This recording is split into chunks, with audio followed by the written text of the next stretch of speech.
नमस्कार दोस्तों, स्वागत है आपका फिर से अपने YouTube चैनल में। दोस्तों, मैं आज आपके लिए लेकर आया हूँ बल और दाब चैप्टर का टॉप 10 क्वेश्चन, जो कि एग्ज़ाम में बार बार पूछे जाते हैं और जिसका प्रोबेबिलिटी ज़्यादा है कि आपके नवोदय के इंट्रांस एग्ज़ाम में 9th के लिए वो पूछे ही जाएंगे।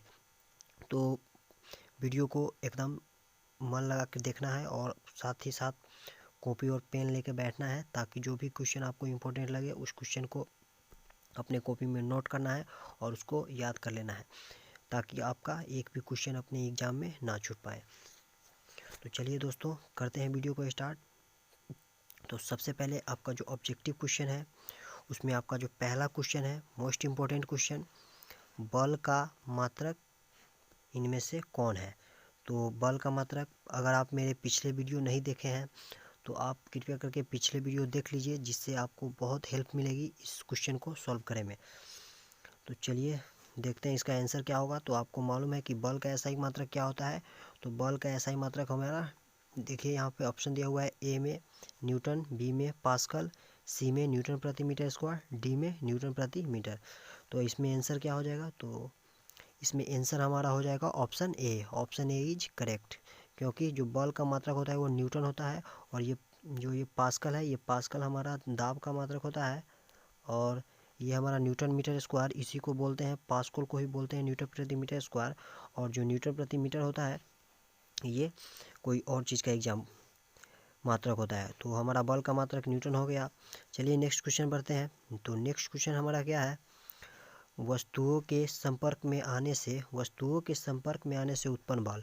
तो मैं आपको पिछले वीडियो में बताया हूँ कि वस्तु के संपर्क में जो बल आते हैं, वस्तु के संपर्क में आकर जो बल लगाते हैं, उससे जो क्या हम कहते हैं, तो उसको हम लोग संपर्क बल कहते हैं। तो ऑप्शन आपका ए इज करेक्ट हो जाएगा। तो ये असंपर्क बल क्यों है, जो हम दूर से ही लगाते हैं उसको हम असंपर्क बल बोलते हैं, और ये संपर्क बल जब किसी को हम छूकर लगाते हैं तो वो संपर्क बल हो जाता है। चलिए नेक्स्ट क्वेश्चन देखते हैं। तो नेक्स्ट क्वेश्चन है हमारा, दाब का मात्रक क्या है। यानी जो मैं आपको फर्स्ट क्वेश्चन में बताया हूँ कि दाब का मात्रक क्या होता है, तो दाब का मात्रक होता है पास्कल। आप लोग याद किए होंगे कि दाब का जो मात्रक होता है वो पास्कल होता है, लेकिन इसमें जो ऑप्शन कोई दिया हुआ नहीं है, तो पास्कल कहते किसको है।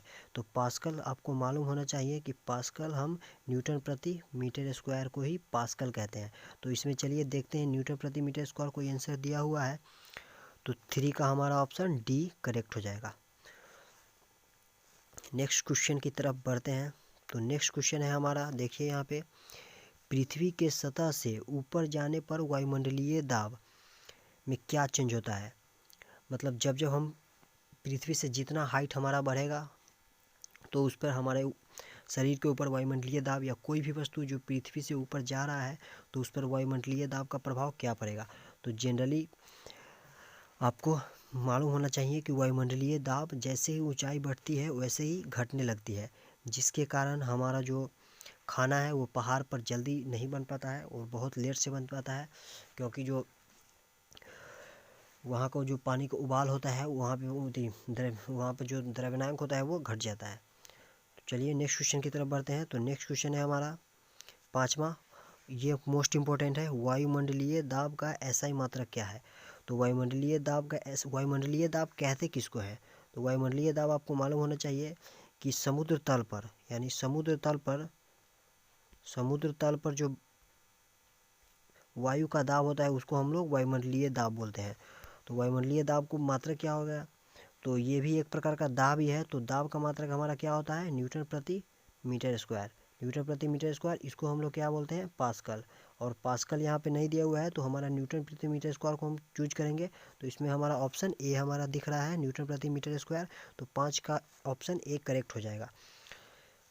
तो नेक्स्ट क्वेश्चन हमारा क्या कहता है, नेक्स्ट क्वेश्चन कहता है 120 सेंटीमीटर स्क्वायर क्षेत्रफल दिया हुआ है, पर 30 न्यूटन का बल लगाने पर दाब आरोपित होगा। तो हमारा फोर्स दिया हुआ है और क्षेत्रफल दिया हुआ है। और कभी भी आपको ऐसा क्वेश्चन मिले तो आप सबसे पहले ये देखें कि जो हमारा क्वेश्चन में जो हमारा दिया हुआ है वो उसका जो मात्रक है वो ऐसा यूनिट में है कि नहीं। तो यहाँ पर देखिए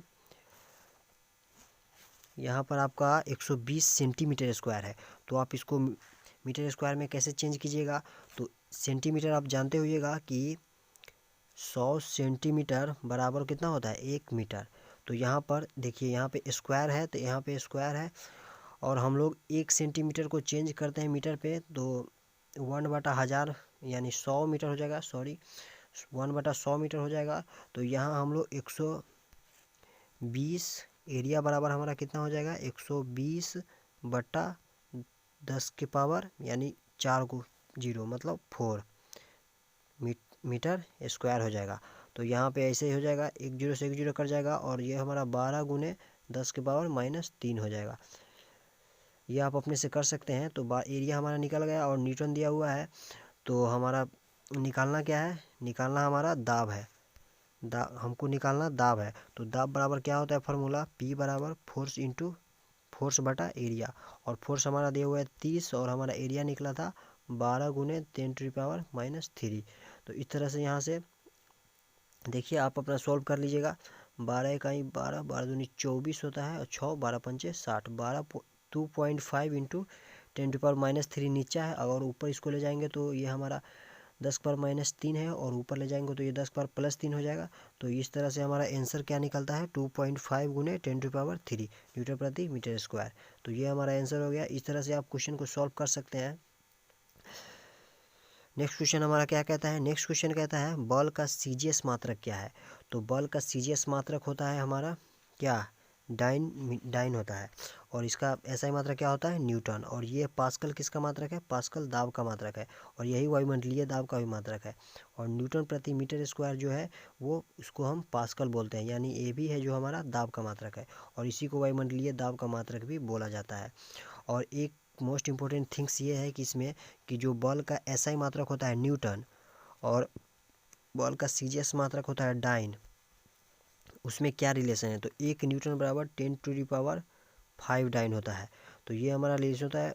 आपसे पूछ सकता है कि जो बल का सीजीएस मात्रक है वो बल के एसआई मात्रक से कितना गुना है। तो ये हमारा कितना गुना हो गया 10⁵ गुना है।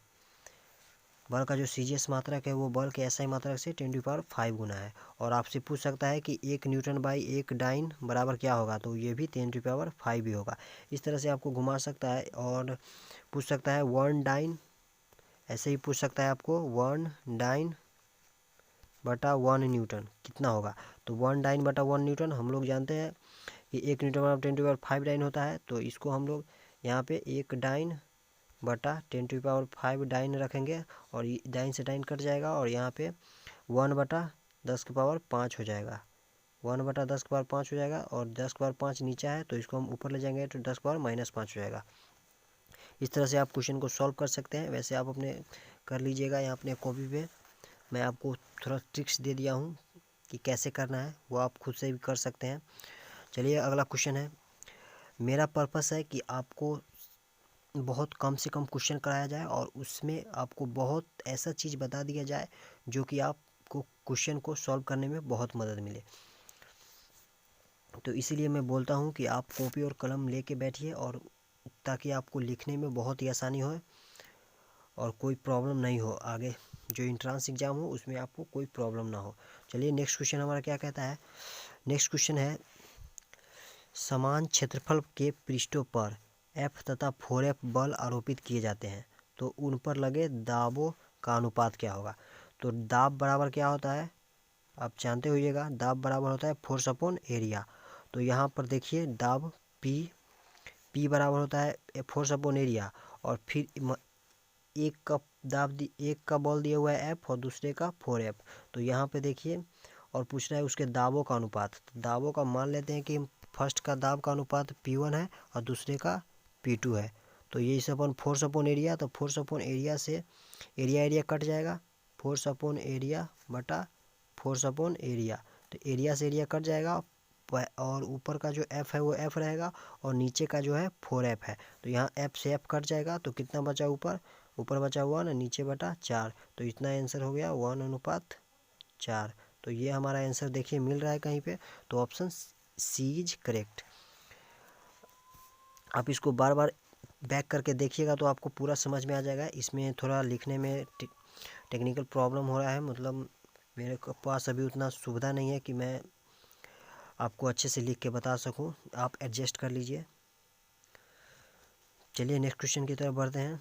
तो नेक्स्ट क्वेश्चन हमारा क्या, हम चलते हैं, जो हम चलते हैं किस बल के कारण। ये काफ़ी इम्पोर्टेंट क्वेश्चन है। ये क्वेश्चन बार बार पूछे जाते हैं और ये क्वेश्चन कितने बार पूछ चुका है नवोदय के इंट्रांस एग्जाम में। मैं इसका जो बहुत सारे किताब को देखा हूँ तो उसमें जो पूछा हुआ क्वेश्चन है वो इसमें ये बार बार रिपीट किया हुआ है क्वेश्चन को। तो ये आप ध्यान में रखिएगा कि हम चलते हैं किस बल के कारण। तो आपको मालूम होना चाहिए, मैं बल और दाब के चैप्टर में बताया हुआ है कि हम घर्षण बल के कारण चलते हैं। अगर घर्षण बल नहीं होगा तो हम फिसल कर गिर जाएंगे, चिकनी सतह पे हम नहीं चल पाएंगे। और ये भी क्वेश्चन पूछ सकता है कि हम चिकनी सतह पर क्यों नहीं चल पाते, क्योंकि वहाँ घर्षण की कमी होती है। और खुरदुरे सतह पर क्यों चल पाते हैं, क्योंकि वहाँ घर्षण बल बहुत होते हैं, जिसके कारण हम कभी भी कीचड़ में जाते हैं तो फिसल जाते हैं, जिसके कारण होता है कि वहाँ पे घर्षण बल बहुत कम होता है। नेक्स्ट क्वेश्चन की तरफ बढ़ते हैं। नेक्स्ट क्वेश्चन है हमारा और लास्ट क्वेश्चन है, चुंबकीय बल है, मतलब चुंबकीय बल क्या है। तो आपको बताया था कि चुंबकीय बल एक असंपर्क बल होता है, जो ये हो जाएगा। और संपर्क बल कौन कौन होता है, तो संपर्क बल हमारा घर्षण बल होता है, पेशीय बल होता है, ये दो होता है संपर्क बल होता है। और असंपर्क बल में क्या होता है, असंपर्क बल में चुंबकीय बल होता है और एक होता है स्थिर वैद्युत बल और एक गुरुत्वाकर्षण बल। तो वो आप क्वेश्चन में नोट कर लीजिएगा। पहला क्या होता है, असंपर्क बल में चुंबकीय बल, और दूसरा स्थिर विद्युत बल, और उसके बाद गुरुत्वाकर्षण बल। तो उम्मीद करता हूँ दोस्तों कि आपको ये वीडियो अच्छी लगी होगी।